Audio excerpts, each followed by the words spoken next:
was your fun. So just be that fun self the whole time. Okay. You guys are live. Hold on. We're going to have to officially click live on our Instagram.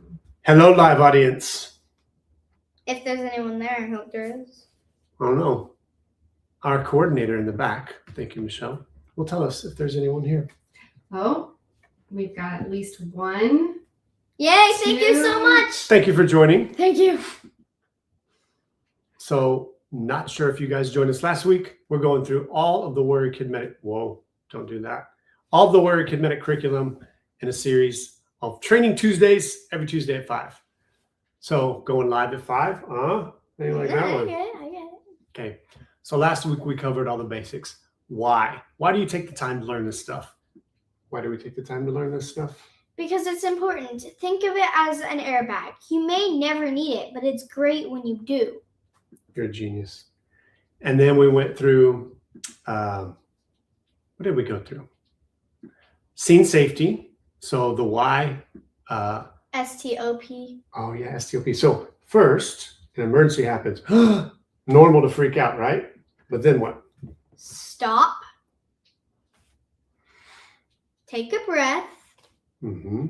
Observe and either process or progress or proceed. So the acronym is STOP. Stop. Oh my gosh, this is crazy. What happened? Stop what you're doing. Take a breath. Why do we take a breath? Because it helps us stay calm in an emergency. Yeah. But also, I like to add 2 P's for proceed and pray. That's right. We stop. Yes, ma'am. Okay, I just wanted to let you guys know we've got some fun friends here hanging out with us.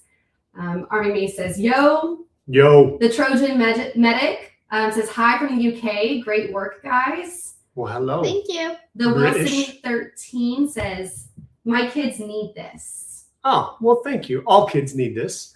We are hoping, we're going to be in D.C. next week, and we're hoping to have a meeting with the congressman to start a pilot program to get this in schools. When we approach schools, they're like, this is awesome. We don't have any money. I feel you. You're paying for a lot of stuff. So we're hoping. So the STOP, in emergency, normal to freak out. What's the STOP again real quick, and then we'll get.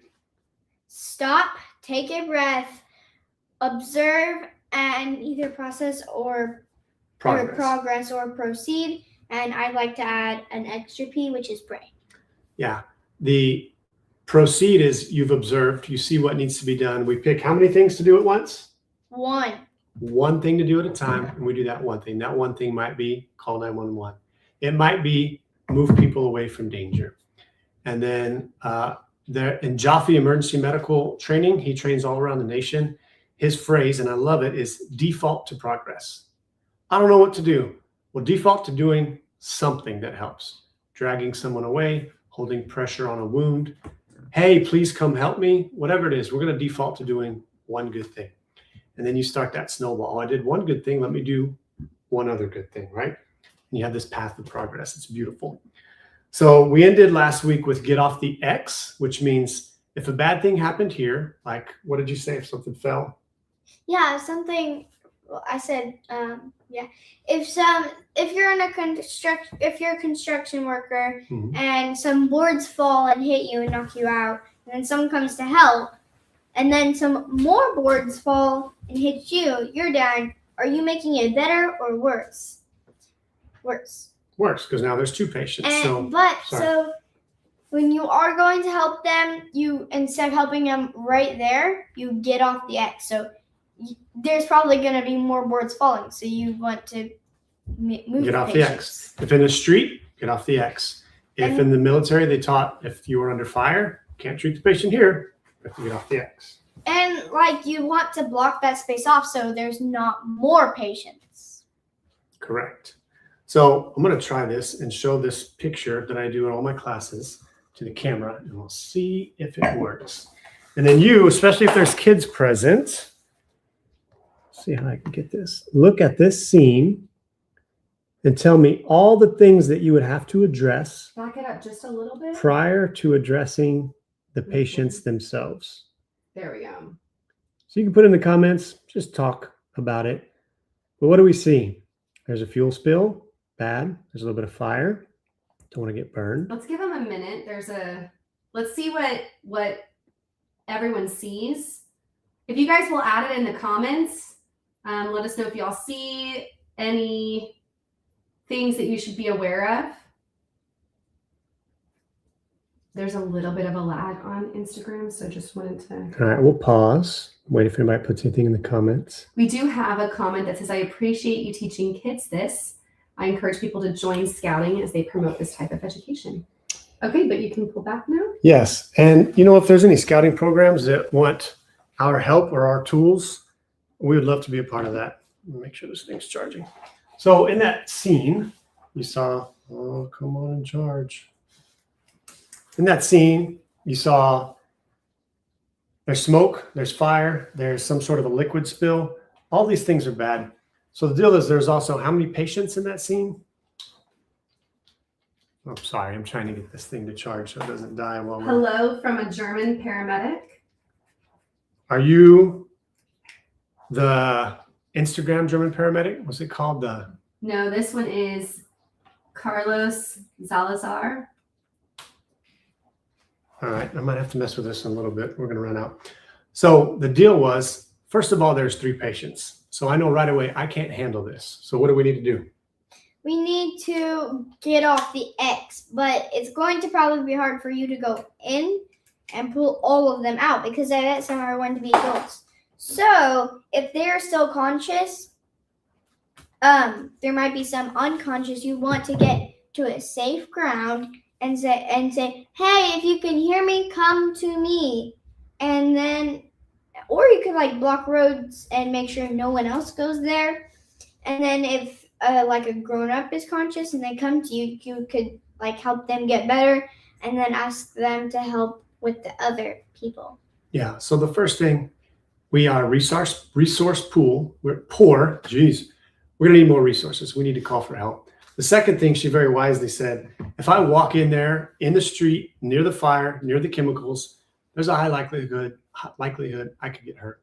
So what I would do when I was a professional firefighter paramedic, say, hey, if you can hear me, like she said, come to me. Now, if people were dazed or weren't sure what to do, they're gonna get off the X on their own. So you're not putting yourself in danger. Now, if you got 2 of those people off and there's 1 left, what are you thinking about? I don't know. Oh, okay. And there's 1 left. Now maybe you can put yourself in danger to save that 1 person, but there's no perfect answer. Every situation is different, so you have to decide what to do. The other thing is in that scene, we were near, what were we near? We were near a bunch of fallen power lines and some wrecked steaming cars. Yeah, let me and pause you some there. oil leaks, I think. We were near a school. So if I had gone there with my crew of 4 in the fire truck, I would have said, hey, everyone come to me. I would have sent someone to block traffic. And one time I made an emergency scene where a vehicle had crashed into a building at nighttime, luckily. It was an office building. And there was a down power line. And because I was first on scene in our department, I am command until a battalion chief arrives. So when I found out there's a down power line, I assigned a fireman with a flashlight, and his only job was to stand by that down power line and make sure no one else got close to it, because that is lethal. So we have to assign a resource just to protect that. And the other thing is I would send someone to that school to make sure no kids came close. So we talk about all this stuff. We want to learn skills. All this is more important than the medical skills. We have to make sure the scene is safe so that we're operating in a safe environment. One thing that's really cool, if it is in the traffic, just angling a car makes it more visible. Opening the doors in the car, even from far away, visually, if you're on the highway and you're just kind of chilling, singing along with the radio, and you see a car door open far ahead, you're alerted that something's up. So that's one way just to alert people that, hey, you need to slow down. Traffic might be stopped ahead. All right. Another thing people ask a lot is, ooh, what if I try to help, but I do something wrong and it kind of hurts the patient, or I didn't do it right? Am I going to get in trouble? Can I go to court for that? Do you know the answer? You would never get in trouble if you're trying to help. That's correct. All 50 states have some form of the Good Samaritan law, and they're called Good Samaritan laws. They're all pretty similar, but they, in a nutshell, say if you are acting in good faith, you're trying to help, you will never get in trouble for doing it wrong and maybe not doing the perfect procedure. The only catch there is if once you decide to help You're not allowed to just be like, oh, just kidding, I don't want to help. That would be called abandonment. So if you're committed to help, just hang out until someone else gets there, and then you're good. Anything else with that? Not that I think of. Okay. So from there, the next subject, I'm not going to get too deep into it. I wanted to have some dummies when we get into this. The next subject is CPR. I'll pause. Do we have any questions in the comments? We don't. All right. The next subject is CPR. So the first thing is, if you walk into a room or someone collapses in front of you, it's a very simple thing. I can talk for 2 hours on this, but in a nutshell, it comes down to, hey, are you okay? Go. Hey, are you okay? And then if they don't answer, you can do the sternal rub, which is hard rubbing in the center of the chest where there's bones, or the nail bed, press your fingernail into there, and it hurts very bad, so they'll flinch. And if they flinch, you know they're okay, so you just call for help. But if they don't move at all, if there's people around, you can specifically, calmly say, hey, you, get the AD. You, call 911. And then you start CPR. Locked arms, body weight, I think, right? Mm-hmm. And then you put your hands like this in the center of the chest. I don't even have to be here. She knows all this. So yeah, in a nutshell, it's, hey, are you okay? If they haven't responded at that point, you call 911, you get the AD, because we don't know. Now, if I'm looking at this person, I'm like, am I really going to start pumping on this person's chest? I haven't fully confirmed. I know they're unconscious because they didn't respond when I said, hey, are you okay? Yes, ma'am.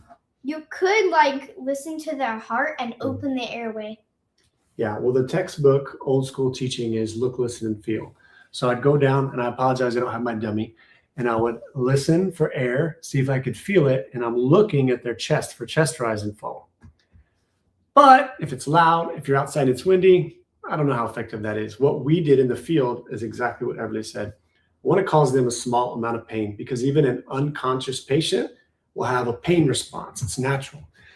So the nail beds, like she said, sternal rub, or we can pinch the trap. We always approach though from an angle where if they do wake up, we're not going to get hit. So that is me confirming. If there's no pain, if there's a pain response, awesome. I don't have to do CPR. That's a good thing. This person's breathing, they're good. If there's zero response, then like everybody said, center of the chest, hard and fast. There's all sorts of rules of 30 compressions to 2 breaths and all this stuff. But if you forget all that, it's center of the chest, hard and fast. What beat do we use to go hard and fast? 100 beats per minute. So the song is ah, ah, ah, ah, staying alive, staying alive. Yeah, that's 100 beats per minute. Pretty awesome. Isn't there one more song? Well, yeah, another one. Bites the dust.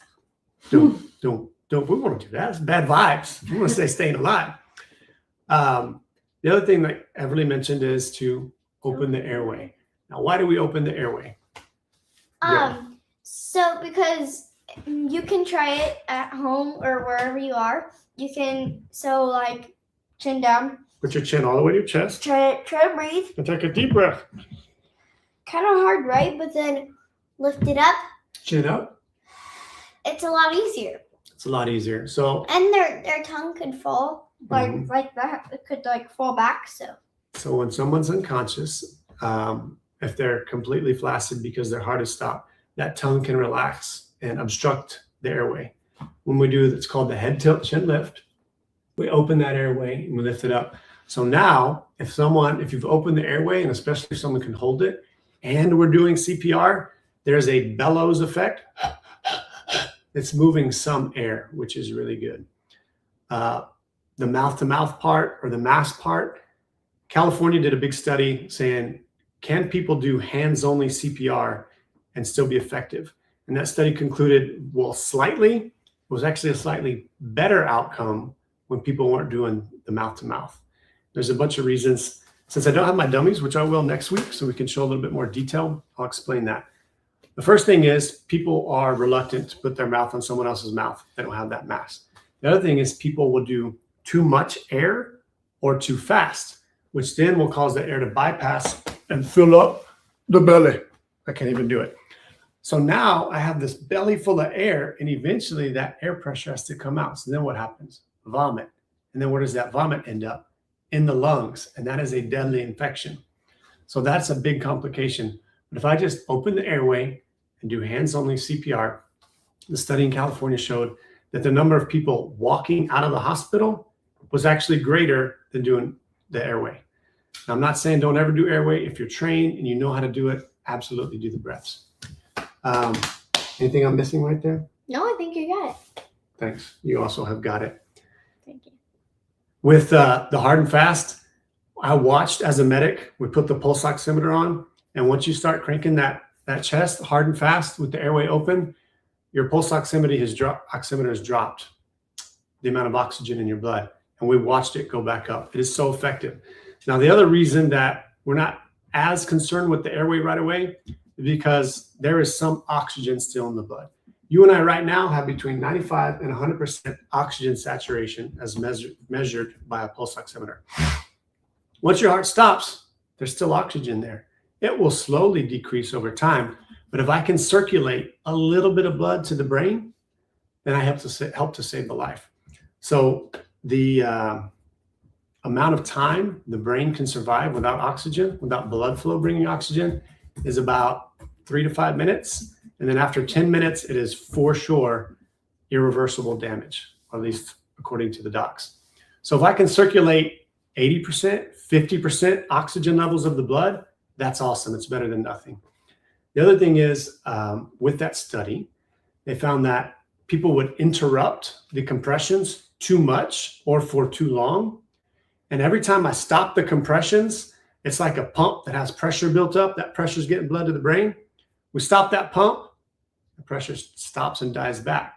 It'll take another about 5 or 6 pumps to get it back up.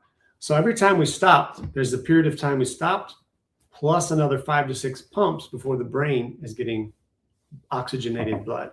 So the priority is hard and fast compressions. The second priority. But if you need to switch, you can go 1, 2, 3, and they're right next to you like this, ready. And then you just bounce off and start. I need to get more set up. We just finished another video before this. Next week, we'll have the dummies and we'll do some really good examples. Do we have any questions, babe? Anyone? Don't be afraid to ask. I don't see any yet. It has a little bit of a lag on our feed here. Any comments?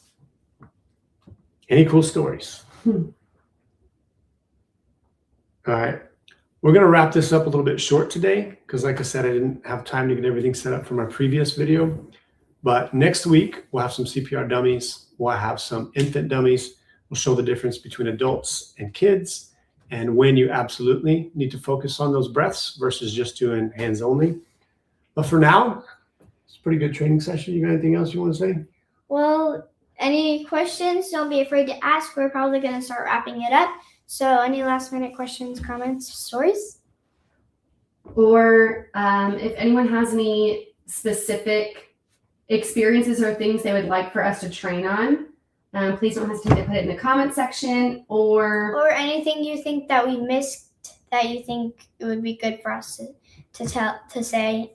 That'd be great. Yeah. Don't be afraid. We love them. All right. Thank you all for joining.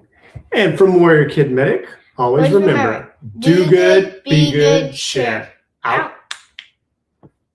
All right. You got it? Now we have to sit here awkwardly and wait until Mommy cuts it off. That's up to you. That's your favorite. Okay, hold on. Now we have to smile. Maybe we can play rock, paper, scissors. You ready? Rock, paper, scissors. Winner!